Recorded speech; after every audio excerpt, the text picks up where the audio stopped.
பேராசை பெருநஷ்டத்துல போய் முடியும்னு அதை கூட நம்மளால ஏத்துக்க முடியுது. ஆனா தன்னுடைய குடும்ப செலவுக்காக வேண்டி 50,000 லோன் அப்ளை பண்ணி அதனால ஒரு சைபர் கிரைம் கேஸ் வரதுங்கிறது ஜீரணிக்கவே முடியலைங்க. ஒரு விஷயம் நல்லா தெரிஞ்சுக்கங்க. எனக்கு எல்லாம் தெரியும், நான் படிச்சவன், மேதாவி, பட்டதாரின்னு நினைக்கக்கூடிய அந்த ஆணவத்துல இருக்கக்கூடியவங்களையும் சீக்கிரம் ஏமாத்திர முடியும்.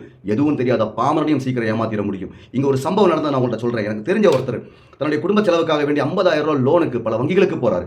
எந்த டாக்குமெண்ட்ஸுமே இல்லாததுனால அவருக்கு லோன் மறுக்கப்படுது. கடைசியில் சோஷியல் மீடியாவில் அப்படியே தொலாவிட்டு இருக்கும்போது டெலிகிராம் மூலமா அவருக்கு ஒரு செய்தி வருது, ஒரு விளம்பரம் வருது.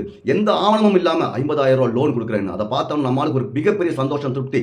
உடனே உள்ள போறாரு. அவங்க கேட்கக்கூடிய எல்லா விஷயங்களுக்கு அவர் ஆமாசாமி போடுறாரு. ஒரு கட்டத்துக்கு மேல இவருக்கே தெரியாம இவர் அக்கௌண்ட் டீடைல்ஸ், ஆதார் கார்டு, வந்த ஓடிபி இது எல்லாத்தையும் அவங்க என்ன செஞ்சாங்க, வாங்கிட்டு ஒரு வாரத்தில் உங்களுக்கு பேங்க் அக்கௌண்ட்டுக்கு 50,000 லோன் வந்துரும்னு சொல்லிடுறாங்க.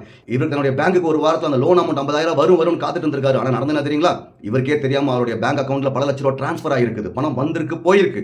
இந்த தகவல் பின்னாடி பேங்க்ல இருந்து ஒரு ஃப்ரீஸ் ஆன ஒரு நோட்டீஸ் வந்ததுக்கு பின்னாடியும், போலீஸோட நோட்டீஸ் வந்ததுக்கு பின்னாடி தான் இவர் அதிர்ச்சியில் உட்கார்ந்துட்டு இருக்காரு. ஐயோ, நான் எந்த தப்புமே செய்யலையே, என் பேங்க் அக்கௌண்ட்ல இவ்வளவு பெரிய ஒரு கிரைம் நடந்திருக்கேன்னு. இப்போ அந்த பேங்க் அக்கௌண்ட் கிரைம் அக்கௌண்டா மாறிடுச்சு. இந்த சூழ்நிலையில அவர் அதை கேட்டுட்டு ஆடி போய் பயந்து உட்கார்ந்து இருக்காரு. நான் என்ன சொல்றேன்னா, இது உங்களுடைய வாழ்க்கையை குறைச்சிடக்கூடாது. உங்களுக்கு பின்னாடி ஒரு குடும்பம் இருக்கு. அந்த குடும்பத்தை நீங்க காப்பாற்ற வேண்டிய பொறுப்பு இருக்கு. எழுந்து நில்லுங்க, தைரியமா நில்லுங்க, சட்ட ரீதியான போராட்டங்களை கையில் எடுங்க. சட்டத்தை தெரிஞ்சு அதுக்கு தகுந்த மாதிரி ஸ்ட்ராங்கா நின்று ஃபைட் பண்ணுங்க. நன்றி.